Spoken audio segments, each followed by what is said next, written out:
Welcome student, my name is Muhammad Hasib Awan and you are watching my official YouTube channel. Class 10th KPK और federal board की book को हम आज discuss करेंगे। आज उसका चैप्टर नंबर 1 करेंगे, simple harmonic motion and waves. Chapter number 1 की एक्सरसाइज को सॉल्व करेंगे। सबसे पहले कंसेप्चुअल क्वेश्चंस करेंगे, तो शुरू करते हैं अपनी video. Class 10th physics discuss कर रहे थे। क्वेश्चन नंबर 1 है, is every oscillatory motion is simple harmonic, give examples. कह रहा है कि हर एक ऑसिलेटरी मोशन सिंपल हार्मोनिक है, इसकी मिसालें दे। तो उसका आंसर है कि simple harmonic motion is a special case of oscillatory motion. Simple harmonic motion जो बजाते खुद है वो एक स्पेशल केस है ऑसिलेटरी मोशन का। दो कंडीशन है सिंपल हार्मोनिक मोशन की जो नीचे डिस्कस है कि सिंपल हार्मोनिक मोशन तब होगा जब ये दो कंडीशन सेटिस्फाइड करेगा कोई भी ऑब्जेक्ट। पहली कंडीशन ये है, restoring force must be opposite to the displacement from equilibrium position. जो रिस्टोरिंग फोर्स होगी जब बॉडी मीन से, ये देखें बॉडी जब मीन से एक्सट्रीम की तरफ जाएगी तो डिस्प्लेसमेंट जो एक्स कवर करेगी, ये डिस्प्लेसमेंट जो एक्स होगी इसके अपोजिट रिस्टोरिंग फोर्स। जब बॉडी देखें मीन से एक्सट्रीम की तरफ मूव करेगी तो जो रिस्टोरिंग फोर्स होगी वो एक्सट्रीम से मीन की तरफ लगेगी। मतलब रिस्टोरिंग फोर्स अपोजिट होगी डिस्प्लेसमेंट एक्स से from equilibrium position. Equilibrium position ये जो दरमियान वाली पोजीशन है इक्विलिब्रियम या मीन पोजीशन कहते हैं। ठीक हो गया। दूसरी कंडीशन है, रिस्टोरिंग फोर्स, ये जो रिस्टोरिंग फोर्स लग रही है जो डिस्प्लेसमेंट के अपोजिट है, ये डायरेक्टली प्रोपोर्शन हो डिस्प्लेसमेंट के, ये साथ ही साथ डायरेक्टली प्रोपोर्शन भी हो डिस्प्लेसमेंट के। जितनी डिस्प्लेसमेंट ज्यादा हो उतनी ही रिस्टोरिंग फोर्स भी ज्यादा हो, यानी डायरेक्टली प्रोपोर्शन हो। मैथमेटिकली इसको लिखेंगे F is directly proportion to minus X. मतलब एफ डायरेक्टली प्रोपोर्शन है डिस्प्लेसमेंट एक्स के। माइनस इसलिए लिखा क्योंकि रिस्टोरिंग फोर्स अपोजिट है डिस्प्लेसमेंट के। नेगेटिव साइन शो कर रहा है अपोजिट डायरेक्शन, डिस्प्लेसमेंट उस तरफ है मीन से एक्सट्रीम और रिस्टोरिंग फोर्स एक्सट्रीम से मीन की तरफ। तो F is equal to minus किया, के प्रोपोर्शनलिटी कांस्टेंट हो गया। तो वो तमाम की तमाम बॉडीज, ऑल बॉडीज विच ओबे दीज टू कंडीशन, वो तमाम की तमाम बॉडीज जो ये दो कंडीशन ओबे करेंगी वो सिंपल हार्मोनिक मोशन परफॉर्म करेंगी। जिस तरह mass attach to a spring, जिस तरह ये मिसाल मैंने एक दे दी mass attach to a spring, या फिर ऑसिलेशन ऑफ सिंपल पेंडुलम ये मिसाल दे दी। और जो mass attach to a spring, अगर स्प्रिंग के साथ मास अटैच कर दें तो भी वो भी एग्जांपल है सिंपल हार्मोनिक मोशन की। तो कंक्लूड हमने ये किया कि सिंपल हार्मोनिक मोशन ये जो है ये बसाते खुद एक स्पेशल केस है ऑसिलेटरी मोशन का। जब ये खुद बजाते खुद एक केस है ऑसिलेटरी मोशन का, तो फिर ये किस तरह हर एक ऑसिलेटरी मोशन सिंपल हार्मोनिक हो सकता है? हाँ, हर एक simple harmonic motion oscillatory motion तो हो सकता है, लेकिन हर एक oscillatory motion simple harmonic motion नहीं हो सकता। यह है क्वेश्चन नंबर 1। क्वेश्चन नंबर 2 है, for a particle with simple harmonic motion at what point of motion does the velocity attain maximum magnitude and minimum magnitude। कह रहा है एक particle simple harmonic motion perform कर रहा हो तो किस पॉइंट पे उसकी वेलोसिटी मैक्सिमम होगी और किस पॉइंट पे उसकी वेलोसिटी मिनिमम होगी। एक particle simple harmonic motion perform कर रहा हो तो किस पॉइंट पर उसकी वेलोसिटी मैक्सिमम और किस पॉइंट पर उसकी वेलोसिटी मिनिमम। पहले देखते हैं सिंपल हार्मोनिक मोशन होता क्या है। Simple harmonic motion is type of motion in which acceleration is directly proportional to the displacement and it is always directed toward mean position. Simple harmonic motion एक ऐसा motion होता है जिसमें acceleration जो हो वो डिस्प्लेसमेंट के डायरेक्टली प्रोपोर्शन हो। एक्सेलरेशन डिस्प्लेसमेंट के डायरेक्टली प्रोपोर्शन हो और वो डिस्प्लेसमेंट जो है और वो जो एक्सेलरेशन है वो हमेशा मीन पोजीशन की तरफ लगे, वो एक्सेलरेशन हमेशा मीन पोजीशन की तरफ लगे। यानी मैथमेटिकली हम लिख सकते हैं a is directly proportion to x. Minus x इसलिए लिखा, माइनस शो करता है नेगेटिव साइन को कि एक्सेलरेशन और डिस्प्लेसमेंट के आपस में साइन, आपस में जो डायरेक्शन है वो अपोजिट है। तो acceleration is directly proportion to displacement, that motion is called simple harmonic motion. अब इस क्वेश्चन पे आते हैं, इन दिस केस के in case of simple harmonic motion when a particle move towards mean position, जब particle mean position की तरफ move करेगा तब उसकी वेलोसिटी इंक्रीज करेगी। ये डायग्राम से समझते हैं। देखिए मेरे पास एक पार्टिकल है, मैं उसको यहाँ से एक्सट्रीम पोजीशन से मूव करवाता हूँ। जब पार्टिकल एक्सट्रीम पोजीशन से मूव करते हुए आएगा, जब एक्सट्रीम पोजीशन से पार्टिकल मूव करते हुए आएगा और मीन पोजीशन की तरफ मूव करेगा, when a particle move towards mean position its velocity increases। जब वो मीन पोजीशन की तरफ, एक्सट्रीम से मीन की तरफ मूव करते हुए आएगा, उसकी वेलोसिटी इंक्रीज होती जाएगी और जब मीन पोजीशन में पहुंचेगा यहाँ पे तो उसकी वेलोसिटी हो जाएगी maximum. At mean position its velocity become maximum. यहाँ तक बात हो गई। यहाँ से आता क्या, उसकी वेलोसिटी इंक्रीज होती गई, यहाँ पे आके मैक्सिमम मीन पे। फिर जब उसने यहाँ से क्रॉस किया, as a body crosses mean position, जब उसने क्रॉस किया मीन पोजीशन को, तो उसकी आस्ता आस्ता वेलोसिटी डिक्रीज होना शुरू हो गई। यहाँ पे डिक्रीज होना शुरू हो गई, डिक्रीज होते होते होते जब वो एक्सट्रीम पोजीशन पे रीच किया, and reach at extreme position its velocity become minimum. तो जब वो एक्सट्रीम पोजीशन पे दोबारा वापस आया तो उसकी वेलोसिटी क्या होगी, मिनिमम होगी। तो मतलब ये है कि जब पार्टिकल मूव करेगा तो एक्सट्रीम पोजीशन से मूव करेगा मीन की तरफ, तो उसकी वेलोसिटी इंक्रीज होती जाएगी आस्ता आस्ता, और मीन पोजीशन पे मैक्सिमम। फिर मीन पोजीशन को जब बॉडी क्रॉस करके अगेन दूसरी एक्सट्रीम पोजीशन पे जाएगी तो उसकी वेलोसिटी डिक्रीज होती जाएगी। जब एक्सट्रीम पोजीशन पे पहुंचेंगी तो उसकी वेलोसिटी मिनिमम हो जाएगी। तो हमने ये कंक्लूड किया कि एट मीन पोजीशन पे velocity attain maximum magnitude, at mean position velocity attain maximum magnitude, and at extreme positions velocity attain minimum magnitude. ये है क्वेश्चन नंबर 2। क्वेश्चन नंबर 3 है, is the restoring force on a mass attached to a spring in simple harmonic motion zero, if so where. कह रहा है कि जो restoring force है, जब कोई मास अटैच हो स्प्रिंग के साथ और सिंपल हार्मोनिक मोशन परफॉर्म कर रहा हो, तो रिस्टोरिंग फोर्स उस पर कभी जीरो होगी, अगर होगी तो कहाँ होगी। हम एक ब्लॉक कंसिडर कर लेते हैं। Consider a block of mass M attach to one end of spring. Mass M पे ब्लॉक है, ठीक है, तो वो स्प्रिंग के एक एंड के साथ हमने बांध दिया है, which can move freely on a frictionless surface, जो एक सरफेस पे फ्रीली मूव कर सकता है, ऐसी सरफेस पे जिस पे कोई फ्रिक्शन ना हो। व्हेन ब्लॉक इज डिस्प्लेस्ड, जब ब्लॉक डिस्प्लेस्ड होगा यानी मीन पोजीशन से एक्सट्रीम पोजीशन की तरफ डिस्टेंस कवर करेगा, यानी डिस्प्लेसमेंट कवर करेगा, डिस्प्लेस होगा, देन द रिस्टोरिंग फोर्स, जो रिस्टोरिंग फोर्स होगी, मैथमेटिकली रिस्टोरिंग फोर्स इक्वल होती है माइनस के एक्स से, pulls the block towards the equilibrium position. जब ब्लॉक, देखिए फिगर वन में आप देख सकते हैं, जब ब्लॉक मीन पोजीशन, ये जो मीन पोजीशन है, यहाँ से हमने इसे डिस्प्लेस किया, एक्स एक्सिस ने डिस्प्लेसमेंट कवर की और ये एक्सट्रीम पोजीशन पे पहुंच गया। जब ये एक्सट्रीम पोजीशन पे पहुंच जाएगा, डिस्प्लेसमेंट वो इस तरफ कवर करेगा, इस डायरेक्शन में कवर करेगा। डिस्प्लेसमेंट जब इस डायरेक्शन में कवर करेगा तो रिस्टोरिंग फोर्स इसकी अपोजिट डायरेक्शन इस तरफ होगी। नेगेटिव साइन भी शो कर रहा है कि रिस्टोरिंग फोर्स की डायरेक्शन अपोजिट है डिस्प्लेसमेंट की। डिस्प्लेसमेंट इस तरफ कवर करेगा मीन से एक्सट्रीम की तरफ, जब एक्सट्रीम पे पहुंचेगा तो रिस्टोरिंग फोर्स इस तरफ होगी, वो ब्लॉक को फिर से पुल करेगी कि वापस अपनी मीन पोजीशन पे आए। तो block pulls the block towards the equilibrium position या फिर मीन पोजीशन। इक्विलिब्रियम पोजीशन या मीन पोजीशन एक ही चीज है। So when block reaches the equilibrium position, जब ब्लॉक दोबारा से इक्विलिब्रियम पोजीशन पे पहुंचेगा, तो इक्विलिब्रियम पोजीशन पे जब ब्लॉक दोबारा से पहुंच जाएगा, मतलब एक जगह से जहां से वो पहले गया दोबारा उसी जगह पे वापस आ जाएगा। तो जब उसी जगह पे वापस आ जाएगा तो यहाँ पे उसकी जो डिस्प्लेसमेंट है वो जीरो हो जाएगी, क्योंकि यहाँ से उसने स्टार्ट लिया फिर यहीं पे वो वापस आ गया, तो यहाँ पे इसकी जो डिस्प्लेसमेंट है वो जीरो हो जाएगी, यानी एक्स हमारे पास जीरो हो जाएगा। तो इस पोजीशन पे, तो इस इक्विलिब्रियम पोजीशन पे, देन एट दिस पोजीशन, तो जिस इक्विलिब्रियम पोजीशन पे रिस्टोरिंग फोर्स भी जीरो हो जाएगी, क्योंकि रिस्टोरिंग फोर्स उस वक्त होगी जब ब्लॉक को डिस्प्लेसमेंट कवर करेगा, तब रिस्टोरिंग फोर्स उसके अपोजिट में होगी। जब ब्लॉक को डिस्प्लेसमेंट कवर ही नहीं करेगा, वापस उसी पोजीशन पे आ जाएगा जहां से उसने स्टार्ट लिया मीन पे, वहां पे डिस्प्लेसमेंट एक्स जीरो हो जाएगी, तो रिस्टोरिंग फोर्स भी जीरो हो जाएगी। Mathematically F is equal to minus K X होता है, तो एक्स डिस्प्लेसमेंट जब जीरो हो जाएगी मीन पोजीशन पे, तो जीरो पुट करें तो रिस्टोरिंग फोर्स हमारे पास जीरो हो जाएगी। ये मैथमेटिकल प्रूफ भी हो गया। कंक्लूड हमने ये किया कि restoring force on a mass attached to spring is zero. किस वक्त जीरो होगी? When block come back to its mean position. जब ब्लॉक मीन पोजीशन पे होगा तो रिस्टोरिंग फोर्स उस मास पे जीरो होगी। ये है क्वेश्चन नंबर 3।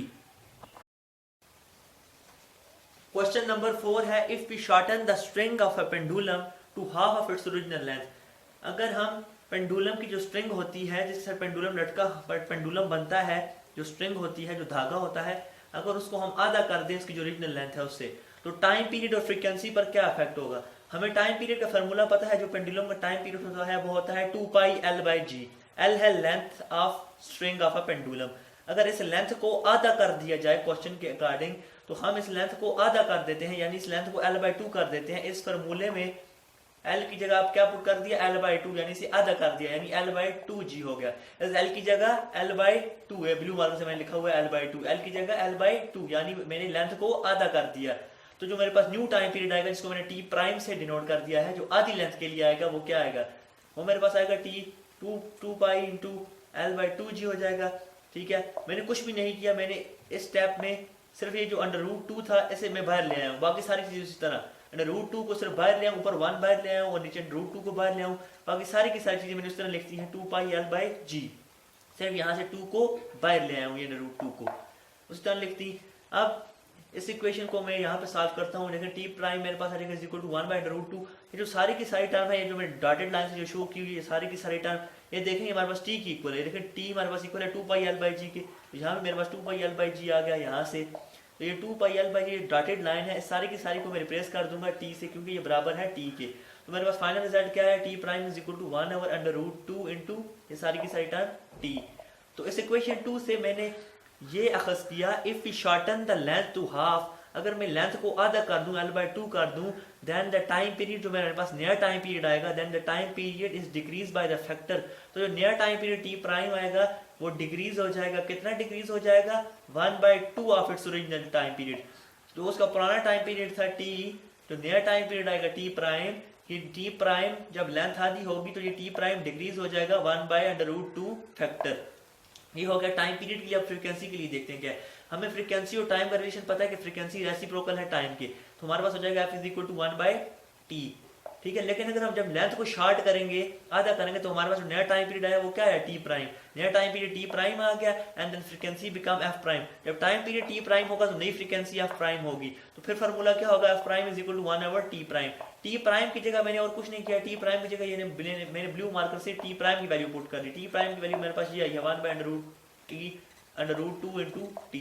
ये मैंने टी प्राइम की जगह उसकी वैल्यू पुट कर दी 1 by under root 2 into T. ये अंडर रूट 2 यहाँ से ऊपर चला गया, ठीक है, मैथ्स का रूल अप्लाई हुआ, ये अंडर रूट 2 ऊपर चला गया, अंडर रूट 2 ऊपर गया तो टी उसी तरह अपनी जगह पे ही है, ठीक है। फिर मैं इसको यहाँ पे ले आया, F prime is equal to under root 2 by T, यहाँ तक मेरे पास आ गया। फिर मैंने 1 बाई टी को अलग लिख दिया, मतलब टी को बाहर ले आया हूँ, और अंडर रूट 2 उसी तरह। देखें बस मैंने और कुछ भी नहीं किया, ये 1 टी को मैं जरा सा इस तरह बाहर ले आया हूँ, तो मैंने लिख दिया 1 बाई टी इंटू 2। फिर इसको मैं लिखूँ तो मैं इसको दोबारा लिख सकता हूँ, ये देखें आपस में मल्टीप्लाई हो रहा है, फिर ये मेरे पास आ जाएगा अंडर रूट 2 बाई टी। मैंने इसको बाहर लिख लिया, तो 1 बाई अंडर रूट 1 बाई जो टी है ये मैं ब्रैकेट में लिखा हूँ, ये मेरे पास किसके इक्वल है, फ्रीक्वेंसी एफ के। तो फिर ये इसकी जगह मैंने एफ डाल दिया, ये अंडर रूट 2 उसी तरह। तो मेरे पास जो आखिरी फार्मूला आया वो मेरे पास आया prime is equal to F into under root 2। ये एफ 1 बाई टी की जगह एफ मैंने डाल दिया अंडर रूट 2। तो इक्वेशन 4 मुझे ये बता रही है, तो नई फ्रीक्वेंसी आई है एफ प्राइम, ये इंक्रीज हो रही है, कितना इंक्रीज हो रही है, by 2 factor, under root 2 factor increase हो रही है अपनी ओरिजिनल वैल्यू एफ से। Time period 1 by under root 2 decrease हो रहा है अपनी ओरिजिनल वैल्यू से, और फ्रीक्वेंसी इंक्रीज हो रही है अंडर रूट 2 फैक्टर अपनी ओरिजिनल वाली वैल्यू से, जब हम लेंथ को आधा कर दें। यह है question number 4। Question number 5, a thin rope Hanks from a dark high tower and is not visible. कह रहा है पतली सी रस्सी एक टावर से जो हमें नजर नहीं आ रहा, ये तो मैंने बताया है कि हमें नजर आ रहा है, लेकिन ये डार्क हाई टावर है, ये रीजन हमें नजर नहीं आ रहा। एक थिन रोप पतली रस्सी वहां से लटक रही है जो हमें नजर नहीं आ रही। How can we find length of the wire. तो हम उस रोप या उस वायर की किस तरह लेंथ फाइंड कर सकते हैं, हालांकि हमें उसका एक ऊपर वाला हिस्सा जो डार्क हाई टावर से है वो नजर नहीं आ रहा। तो हमें ये पता है कि टाइम पीरियड सिंपल पेंडुलम का होता है 2 pi L by G. To find length of that wire we hang small bob with wire to make it simple pendulum. इस लेंथ या इस रस्सी की लेंथ को फाइंड करने के लिए हम इसका जो नीचे वाला सिरा है जो जमीन की तरफ आ रहा है, जिसे हम देख सकते हैं, उसके आगे एक छोटा सा बॉल या छोटा सा ऑब्जेक्ट हैंग कर देंगे, लटका देंगे, तो फिर ये एक सिंपल पेंडुलम बन जाएगा। जब ये सिंपल पेंडुलम बन जाएगा तो सिंपल पेंडुलम का फार्मूला हमें पता है 2 पाई एल बाई जी होता है। यहाँ पे एल लेंथ है, हमें चाहिए क्या, लेंथ उस पेंडुलम की। तो हम जब रीअरेंज करेंगे इसे, तो दोनों तरफ स्केयर अगर ले लें फार्मूले की दोनों तरफ, तुम्हारे पास आएगा टी स्केयर 2 पाई पे लेग स्केयर एल बाई जी पे लेग स्केयर। एल बाई जी पे जो स्केयर आएगा वो स्केयर रूट कैंसिल कर देगा, और 2 पाई पे जो स्केयर आएगा वो हो जाएगा 2 2 4 और 4 pi square. 4 pi square L by G आ गया, ये जी उधर चला जाएगा, तो G T square is equal to 4 pi square L. ये 4 पाई स्केयर दोनों तरफ डिवाइड हो जाएगा, तो 4 pi G T square by 4 pi square is equal to L. ये हमारे पास फाइनल फार्मूला आ गया लेंथ का, L is equal to G T square divided by 4 pi square. ऐसे इक्वेशन 1 में आप देखें, लेकिन जी हमारे पास ग्रेविटी है 9.8 जो कांस्टेंट है, पाई है 3.14 जो कांस्टेंट है, 4 एक नंबर है कांस्टेंट है। तो लेंथ डिपेंड करती है टाइम पीरियड टी पे। अगर हम टाइम पीरियड टी फाइंड कर ले तो हम लेंथ फाइंड कर सकते हैं। So we can find time period T. Time period T कौन सा टाइम है, ये वो टाइम है जिसमें पेंडुलम ये जो है एक वाइब्रेशन कंप्लीट करेगा, यानी मीन पे जाएगा, यानी मीन से एक्सट्रीम पे जाएगा, एक्सट्रीम से फिर मीन पे आएगा। तो एक जब पूरे का पूरा साइकिल कंप्लीट करेगा तो साइकिल के लिए, एक पूरी वाइब्रेशन के लिए जो टाइम पीरियड होगा वो हमारे पास टाइम पीरियड टी होगा। तो इस टाइम पीरियड को हम मेजर करेंगे by using stop watch. Stop watch एक समझ लीजिए घड़ी होती है, लेकिन बहुत फास्ट फॉरवर्ड, एक माइक्रो सेकंड को भी वो मेजर करती है, उसे हम स्टॉप वॉच कहते हैं। तो स्टॉप वॉच की मदद से हम टाइम पीरियड टी मेजर करेंगे। कौन सा टाइम है जिसमें पेंडुलम कंप्लीट करेगी एक वाइब्रेशन। तो जब टाइम पीरियड मेजर कर लेंगे तो इस फार्मूले में जो वैल्यू पुट करेंगे जी की, पाई की, और जो टाइम पीरियड हमने कैलकुलेट किया है टी की, तो हम लेंथ निकाल लेंगे। नंबर 6 है suppose you stand on a swing instead of sitting on it. आप झूले पे खड़े हैं बैठने के बजाय। विल योर फ्रीक्वेंसी इंक्रीजेस और डिक्रीजेस। तो क्या आपकी फ्रीक्वेंसी इंक्रीज होगी या डिक्रीज होगी अगर आप झूले पे खड़े हैं बैठने के बजाय। हमें फार्मूला पता है फ्रीक्वेंसी का सिंपल पेंडुलम के लिए। फ्रीक्वेंसी रेसिप्रोकल है टाइम के, इसलिए फ्रीक्वेंसी का फार्मूला होगा 1/2 pi into under root G by L.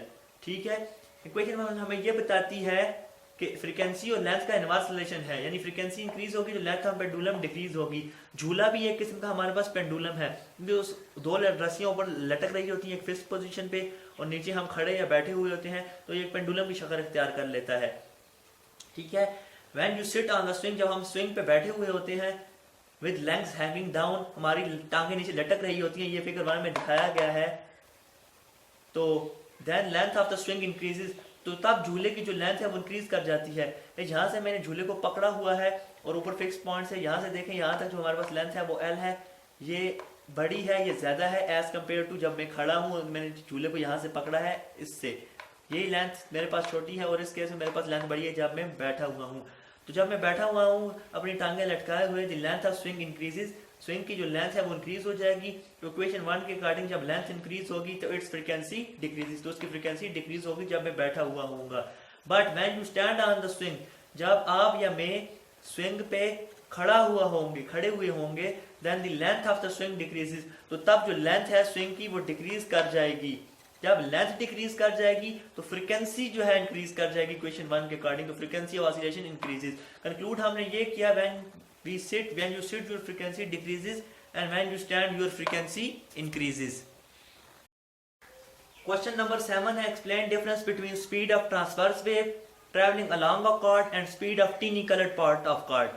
Difference बताएं, क्या रहा है ट्रांसवर्स वेव की स्पीड में जो कार्ड के साथ साथ मूव कर रही है, ठीक है, जो कार्ड के साथ साथ मूव कर रही हैं, और टिनी coloured part of the card, और वो जो कार्ड है उसका जो एक कलर पार्टिकल है, कार्ड एक रस्सी समझ लें, वो जो रस्सी है, वो जो कार्ड है, उसका एक छोटा सा टिनी पार्टिकल, ठीक है, उसकी स्पीड में क्या फर्क है, और जो ट्रांसवर्स वेव ट्रैवल कर रही है उस कार्ड के साथ साथ उसका, उन दोनों की स्पीड में क्या फर्क है। ट्रांसवर्स वेव पहले देखते हैं क्या है। A wave in which particle of medium move perpendicular direction of motion of wave, ऐसी वेव है जिसमें मीडियम के पार्टिकल उस वेव की डायरेक्शन के परपेंडिकुलर मूव करें।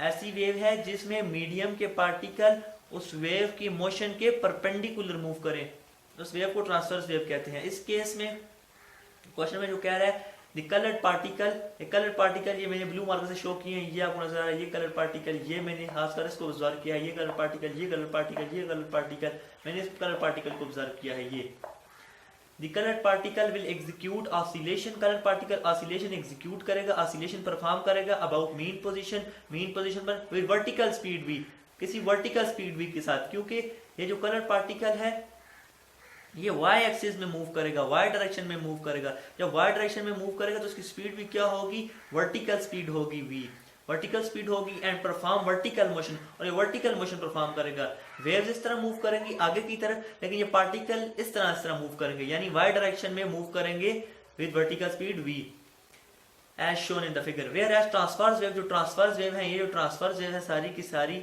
ये कार्ड के साथ साथ मूव कर रही है इन हॉरिजॉन्टल डायरेक्शन में with horizontal speed v। Wave की जो स्पीड है वो हॉरिजॉन्टल स्पीड है, ठीक है, हॉरिजॉन्टल डायरेक्शन में मूव कर रही है, और जो पार्टिकल है वो वर्टिकल मोशन परफॉर्म कर रहा है और उसकी जो स्पीड है वो है vertical speed v। Question number 8 है why waves refract eight the boundary of shallow and deep water. Waves क्यों रिफ्रैक्ट होती हैं शैलो और डीप वाटर की बाउंड्री से। शैलो वाटर होता है कम गहरा पानी, और डीप वाटर जो ज्यादा गहरा पानी हो। रिफ्रैक्शन ऑफ वेव्स पहले देखते हैं क्या होती है।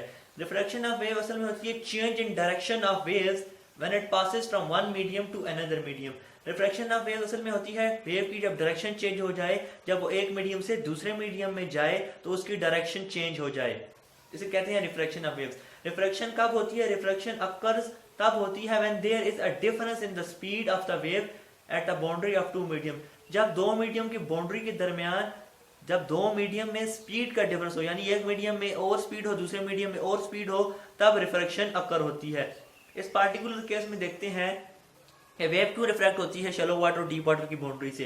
When water waves goes from shallow water to deep water, कम गहरे पानी से ज्यादा गहरे पानी में जब वाटर वेव्स जाएंगी, ये आपको डायग्राम में भी बताया गया है कि शैलो वाटर से डीप वाटर में जब जाएंगी तो इट्स फ्रीक्वेंसी रिमेन सेम, तो फ्रीक्वेंसी की उसकी जो है वो सेम रहेगी।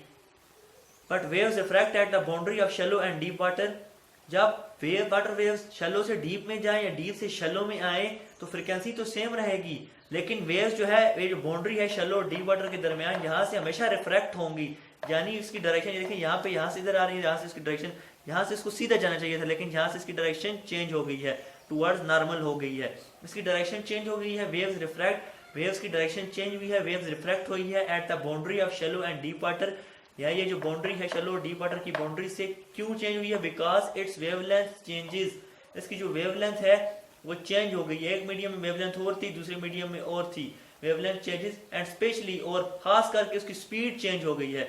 जब वेव एक मीडियम से दूसरे मीडियम में आएगी तो उसकी फ्रीक्वेंसी तो सेम रहेगी लेकिन उसकी वेवलेंथ और खास करके उसकी स्पीड चेंज हो जाएगी। जब उसकी स्पीड चेंज हो जाएगी तो वेव्स अपना पाथ छोड़ देगी और वो जो है उसकी डायरेक्शन चेंज हो जाएगी और वो रिफ्रैक्ट हो जाएगी और रिफ्रैक्शन ऑफ वेव शो करेगी। क्वेश्चन नंबर 9 है what is effect on diffraction if opening made small. Diffraction पे क्या इफेक्ट होगा अगर दो स्लिट्स के दरमियान ओपनिंग को छोटा कर दिया जाए। स्लिट्स या ब्लू मार्कर से मैंने शो किए दो स्लाइड, दो आप प्लेट समझ लें, पैरेलल प्लेट रखी हुई है दरमियान में, उनके दरमियान में थोड़ा छोटा सा गैप होता है जहां से वेव पास करती है। तो कह रहे हैं डिफ्रैक्शन पे क्या इफेक्ट होगा अगर वो ओपनिंग को स्मॉल कर दिया जाए। पहले देखते हैं डिफ्रैक्शन क्या है। Spreading out of the waves when it passes through a gap between two slits. Wave का स्प्रेड आउट हो जाना, वेव का फैलना, जब वो उस छोटे से गैप, जो स्लिट्स के दरमियान छोटा सा गैप है, ये जो स्लिट्स के दरमियान छोटा सा गैप है, जब वेव इससे पास हो जाए और इससे फैलें, स्प्रेड आउट हो जाए, वेव जब उस गैप से पास करें तो इस प्रोसेस को कहते हैं diffraction. In the process of diffraction, diffraction के प्रोसेस में जो वेवलेंथ होती है वेव की वो before and after passing through the gap same रहती है। इस केस में क्या इफेक्ट होगा डिफ्रैक्शन के प्रोसेस पे? जब दो स्लिट्स के दरमियान ओपनिंग को छोटा कर दूं, मतलब इन दोनों के दरमियान जो गैप है इसको मैं छोटे से छोटा कर दूं, दो प्लेट्स को आप एक दूसरे के बहुत करीब ले आऊं और गैप को छोटा कर दूं। कह रहा है द गैप और opening made between two slits small, अगर जो गैप है उसको, दो स्लिट्स के दरमियान जो गैप है अगर उसको स्मॉल कर दिया जाए, यहाँ पे मैंने गलती से इंक्रीज लिख दिया है, यहाँ पे इंक्रीज नहीं है, यहाँ पे होगा स्मॉल। अगर दो वेव्स के, अगर दो, ये इंक्रीज नहीं है, यहाँ पे होगा स्मॉल, ठीक है, यहाँ पे है स्मॉल। इफ ओपनिंग और गैप बिटवीन टू स्लिट्स, उसको स्मॉल कर दिया जाए, ऑफ ओपनिंग और gap between two slits become small कर दिया जाए, ये फिगर 1 में शो है, greater the diffraction of the waves, तो वेव्स की जो डिफ्रैक्शन होगी, जो वेव का फैलाव होगा वो ज्यादा होगा। बिटवीन स्मॉल गैप के दरमियान spreading out effect is greater, ये जो वेव का फैलाव होगा इसका जो इफेक्ट होगा वो ज्यादा होगा। यानी छोटे गैप में से स्लिट्स के दरमियान जब छोटा गैप होगा, गैप और opening between two slits decrease हो जाएगी या स्मॉल हो जाएगी, यहाँ पे डिक्रीज होगा या स्मॉल होगा, then greater will be the diffraction of waves, और वो तो तब डिफ्रैक्शन जो प्रोसेस होगा वो ज्यादा होगा, यानी स्मॉल ओपनिंग में से ज्यादा वेव्स फैलेंगी एज कम्पेयर टू फिगर 2 में लार्ज ओपनिंग है, ओपनिंग ज्यादा है इससे, तो वेव्स जो है कम आस्ता थोड़ी फैल रही हैं as compare to small opening. यहाँ पे वेव ज्यादा फैल रही हैं, यहाँ पे वेव कम हो रही हैं। ये आपकी साइज चैप्टर 1 की खत्म होगी। इंशाल्लाह चैप्टर 2 को भी इसी तरह डिस्कस करेंगे। मेरे चैनल के साथ कनेक्ट रहिए, चैनल को लाइक करें, शेयर करें, सब्सक्राइब करें। Thanks a lot, thank you very much.